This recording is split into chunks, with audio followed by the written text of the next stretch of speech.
Breaking news this Friday morning. A shooting at a South Fargo apartment has many people living there a little on edge this morning. Good morning, everyone. Thanks for waking up with the Valley today. I'm Lisa Bedeau here with Jordan Schreier. We're just getting started with our nonstop news and weather to the top of the hour to help you plan your day.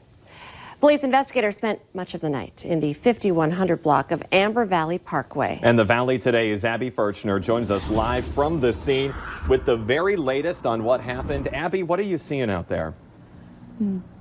Yeah, good morning, Jordan and Lisa. Fargo PD posted to their Facebook saying that they responded last night around 10:30 to the Amber Crossing apartment complexes for a possible disturbance. And then when they arrived, witnesses told them that they heard an argument going on in the parking lot. And then as a vehicle was leaving, that's when gunshots were heard.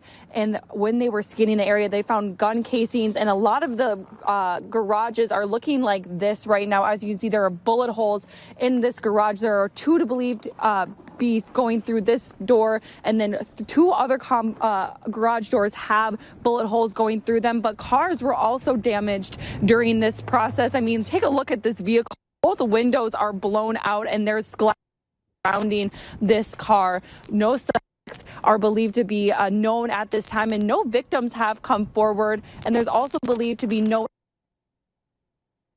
As you can see, there's still a lot of information we're still trying to uncover. We have some calls out to Fargo PD, so we will continue to bring you the latest news. Okay, we seem to be having some connection issues there with Abby Furchner out on scene there. But again, a shooting at an apartment building. It was a very scary situation, but we'll continue to follow this and bring you more throughout the morning and the rest of the day. Let's get a check now of our Friday morning forecast, and we check in with meteorologist Lisa Green. Good morning. Conditions are going to be on the sunny side today, but it is cold out there after we saw that system move through, bringing us that snow. We're looking at some colder air replacing it. You can see a beautiful sunrise starting up for us on that eastern horizon. Hitting the road today? Well, this morning we have still some concerns about some snow on the roads from yesterday's event. Very light stuff, but we had some blowing and drifting snow leading to some icy patches out there, and we may be still dealing with that somewhat this morning. So I want to practice some caution this morning. Later today, I think a lot of that will be winding down, and we're looking at some better conditions coming up for travel. We are dealing with that cold, though. We've got a wind chill advisory, northeastern North Dakota, and in extreme northwestern Minnesota, Grand Forks and Devil's Lake included in that until 10 o'clock this morning. That's where we have some wind chills that are down into the 30s, below zero. Dangerous cold, the kind that you do want to take seriously. Make sure you've got your winter gear on you and that you're covering up here today. We're at 37 below is your wind chill in Devil's Lake, 35 below in Grand Forks. Fargo is down to 31 below right now.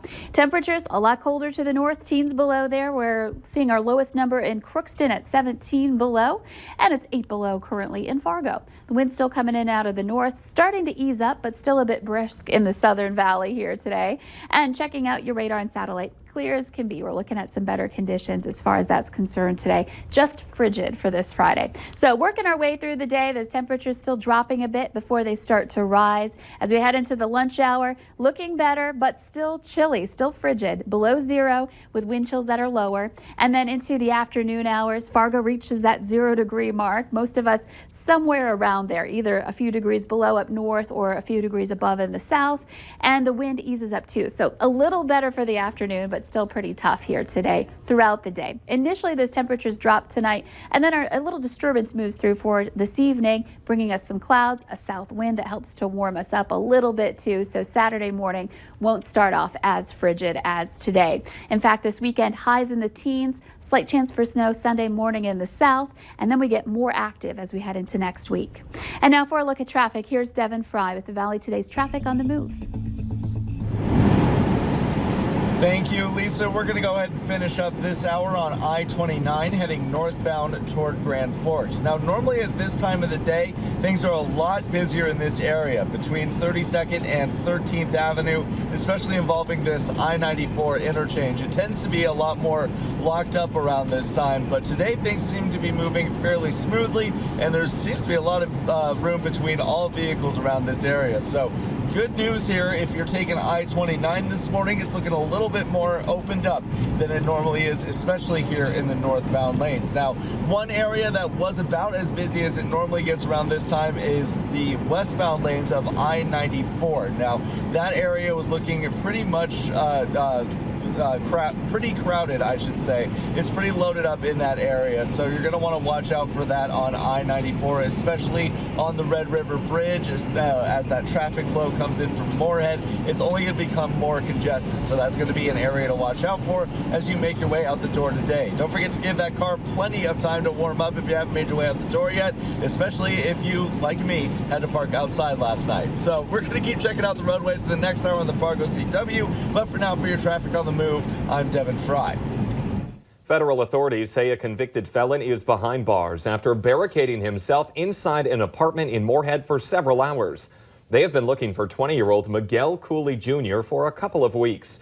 He was wanted on charges including felon in possession of a firearm. U.S. Marshals say Cooley is known for resisting arrest, so they took no chances. Cooley is the son of 45-year-old Miguel Cooley Sr., who's now serving 35 years in prison for the shooting death of 20-year-old Gabriel Perez outside the downtown Fargo McDonald's back in 2018. A Minnesota man is charged with shutting off oxygen to a Minneapolis area hospital. 39-year-old Larry Radens of Robbinsdale is accused of climbing a fence at North Memorial Hospital, breaking cable ties and metal clasps on oxygen tanks, and shutting off the flow of oxygen. Engineers detected the pressure drop and discovered the vandalism. A hospital spokesperson says no patients were hurt. Let's take a look now at this week's Valley's Most Wanted. Police say 42-year-old Timothy Dunnigan is wanted for felony probation violation on a meth possession charge. Pictures up on your screen. Call your local law enforcement if you have any information about him. 2 people are in jail after a high-speed chase through 2 counties in the Northern Valley. It happened early yesterday morning when police tried pulling a car over for a traffic violation in Grand Forks. They say the driver took off and headed down I-29 into Trail County, then turned around and headed back toward Grand Forks. Police threw out stop sticks twice and ended up deflating all 4 tires on the car. The driver finally stopped near Thompson, North Dakota. 41-year-old Justin Armstrong of Grand Forks was arrested for reckless endangerment, driving after revocation and fleeing.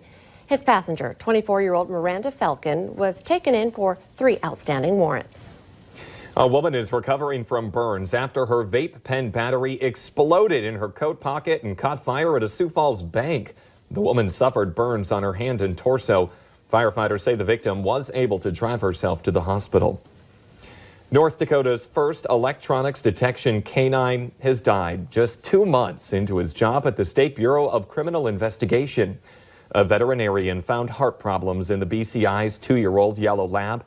Hex wasn't in any pain, but the vet said he would eventually faint due to poor blood flow. The dog eventually collapsed at the Fargo office after helping with a search warrant.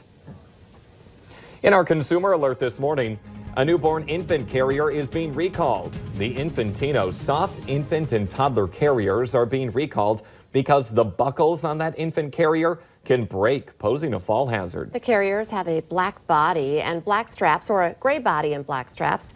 They were sold at Target and other stores nationwide. People should immediately stop using this recalled infant carrier and contact the company for instructions on how to receive a free replacement carrier. Downtown Fargo businesses are feeling the strain of parking problems in their neighborhood. A recent survey shows lack of parking there is one of the top 4 reasons why business is down. The city wants people to know that new spots have been added and more are coming. Right now, there are 3 parking ramps in the downtown area that you can use: Island Park, Roco, and the new Block 9. And a 4th one is coming next year. We have over 1,400 parking spots available within 1.5 miles of walking distance to probably other business of interest. Now, if you have parking concerns, you can attend another open house today at noon at the Downtown Library Community Room. Let's get the answer now to our question of the morning on Facebook. That question, 40% of us say that we have yelled out for help after this happened. Uh-oh, you ran out of TP. That's the answer. My kids do it all the time. Mom, more TP, please. You can play along every weekday morning by heading to our Valley News Live Facebook page. Today, you might want to yell out because you get to your car and it's just so cold. So cold. Yeah, good idea to get it started a little early, get it warmed up. Temperatures are pretty chilly, and wind chills are even worse if you're going to be stepping out into the northern valley especially. That's where we have some of our worst numbers, and a wind chill advisory in effect for the Grand Forks and Devil's Lake area until 10 o'clock. We're looking at wind chills that are down to 36 below in Devil's Lake, but even Fargo is at 32 below. That's in the dangerous range. Want to make sure you're bundling up this morning. Temperatures themselves also below zero in most areas. The Today Show and CBS This Morning are just about to start, but the Valley Today rolls on. You can join